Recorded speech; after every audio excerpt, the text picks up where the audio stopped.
E bem, senador, meu amigo e irmão, senador Anastasia, presidente dessa sessão, meu colega senador Jaime Campos, senador eterno, senador Mauro Benevides, que começou como vereador, depois foi deputado estadual por 4 mandatos, depois deputado federal por 3 mandatos, depois senador 2 vezes, e é uma figura emblemática, muito querida no nosso estado. Que Deus abençoe o senhor e sua família. Muita honra tê-lo aqui.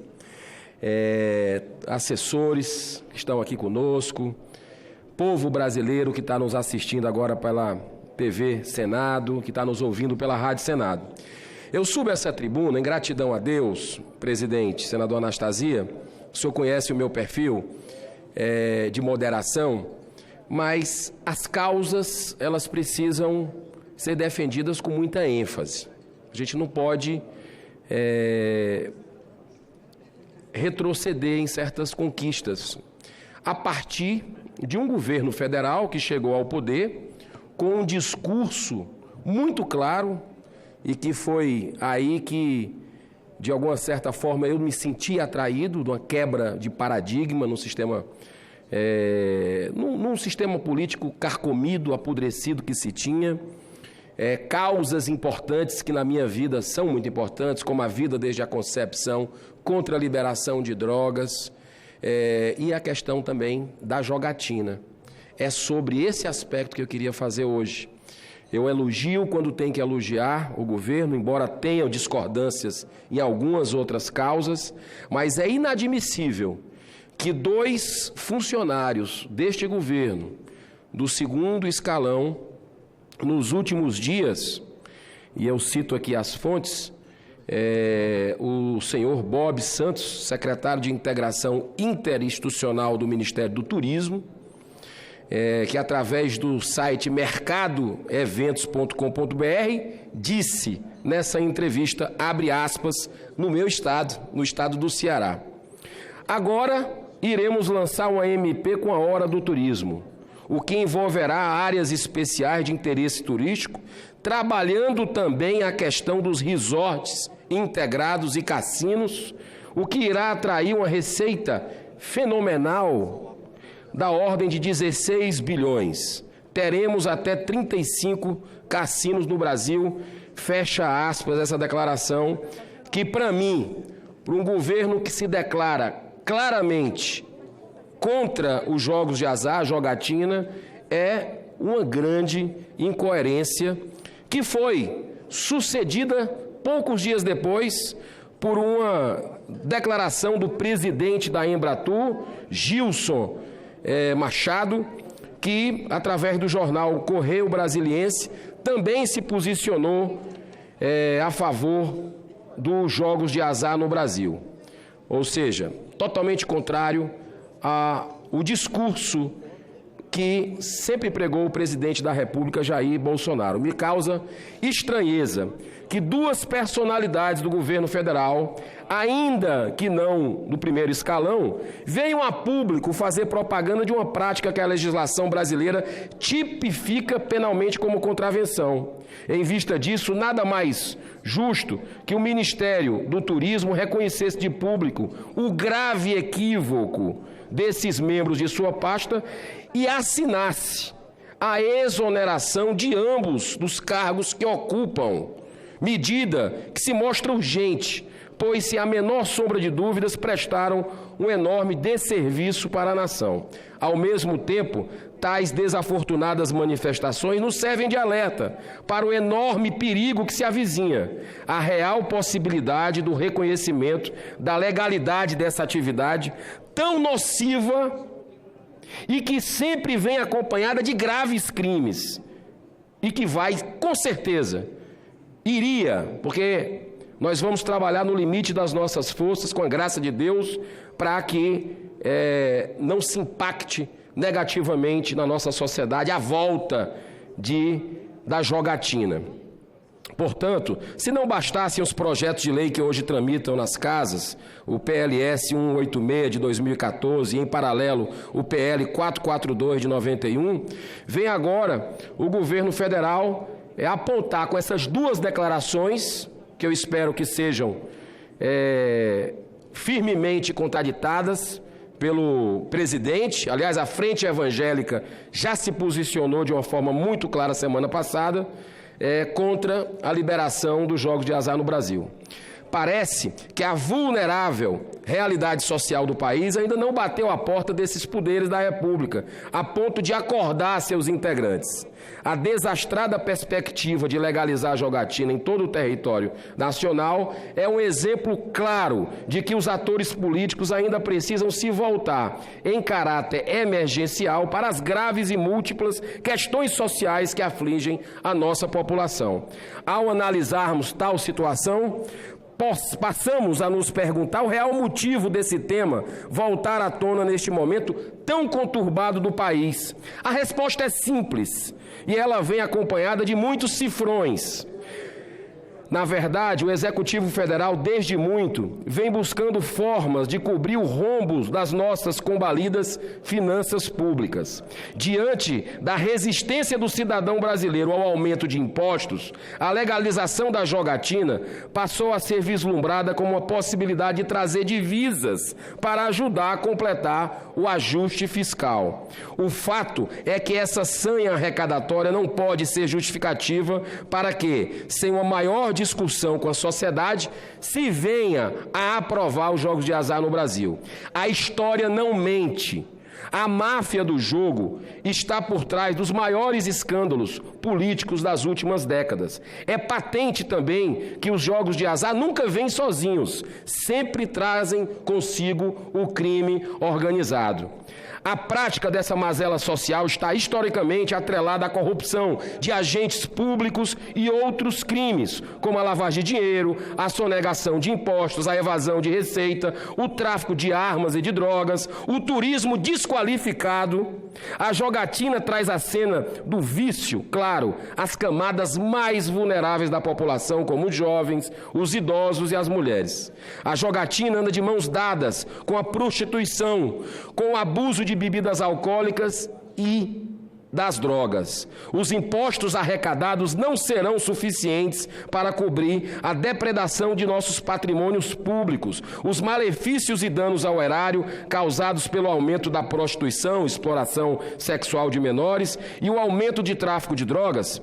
Se haverá mais consumidores, também irá aumentar o número de fornecedores. Com mais tráfico, prostituição, bebida, dinheiro vivo circulando, a criminalidade consequentemente aumentará e será o brasileiro que ficará com as ruas mais perigosas ainda. Esse perfil de turismo nos deixará com o ônus que o dinheiro arrecadado não será suficiente para pagar. Várias, portanto, são as falácias advindas quem quer legalizar a jogatina. Entre elas, a de que essa atividade será um fator de atração de turistas para o nosso país. O Banco Mundial destaca dados da Organização Mundial do Turismo que apontam que, entre os anos de 95 e 2014, o aumento de fluxo de turistas no Brasil foi de 223%, ao passo que a média mundial foi de apenas 115%, e de países onde os jogos são legalizados, como Portugal e África do Sul, foram de 99% e 113%, respectivamente.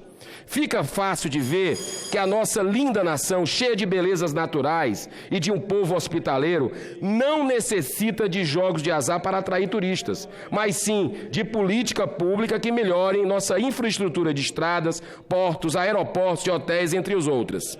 Da mesma forma, temos ainda que a legalização de cassinos, bingos, entre outras contravenções, não necessariamente serão um agente motivador da criação de novos empregos. Na verdade, os jogos, sejam eles quais forem, não são geradores de renda. Ao contrário, eles irão canibalizar os ganhos de outras atividades produtivas. A explicação é simples. Ao gastar seus rendimentos na jogatina, o sujeito deixará de consumir outros produtos e serviços. Fato que poderá arrecadar na perda de emprego em outros mercados. A outro giro, o Ministério Público Federal, em conjunto com o COAF, atual UIF, a Polícia Federal e a Receita Federal já se pronunciaram no sentido de afirmar que o Brasil ainda não possui as ferramentas necessárias para fiscalizar o enorme volume de dinheiro que circulará nos meandros obscuros da jogatina.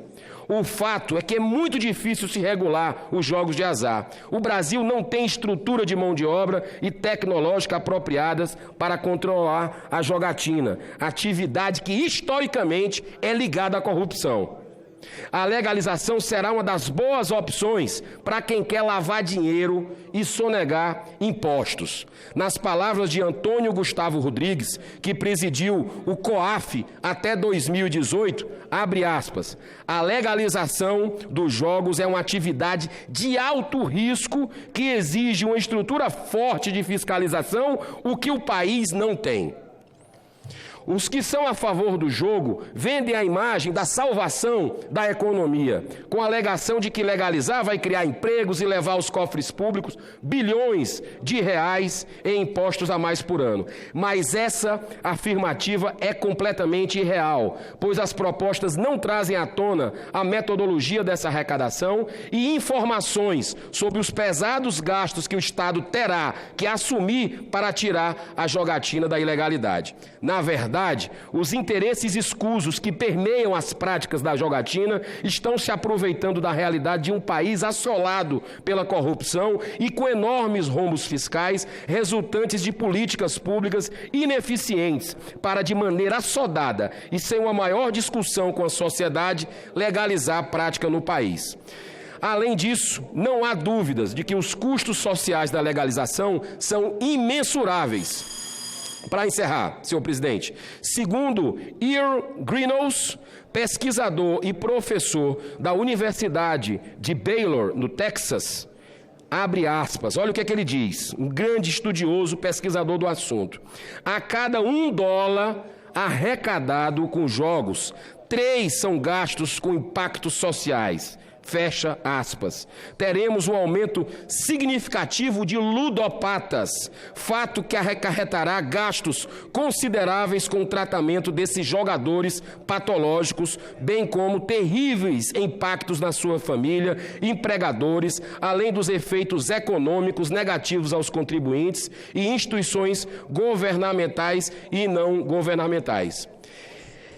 É de clareza solar que os lucros gerados pelos jogos de azar serão privados dos grandes conglomerados estrangeiros, sendo que os gravíssimos custos sociais serão públicos e pagos por todos nós contribuintes. Portanto, em nome do bom senso e da sociedade brasileira, temos um dever ético de não permitir a legalização da jogatina no país. É por isso que eu peço a demissão aqui, com humildade, mas a gente não pode relativizar causas importantes que vão trazer vício, que vai trazer lavagem de dinheiro, como diz esses institutos todos, PGR, Polícia Federal, Receita Federal.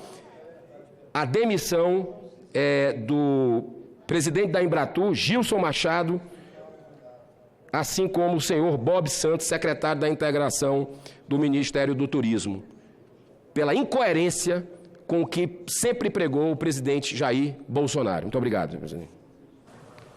Senador Girão, cumprimento Vossa Excelência pelo discurso, num tema que nós sabemos que é controverso, mas Vossa Excelência, como tudo que faz na vida, o faz com paixão, vigor, denodo e muito entusiasmo. Então, cumprimento Vossa Excelência pelo pronunciamento e convido o eminente senador Ciro Nogueira, progressista do estado do Piauí, que é o próximo inscrito para o seu pronunciamento. Portanto, com a palavra, Sua Excelência, o senador Ciro Nogueira.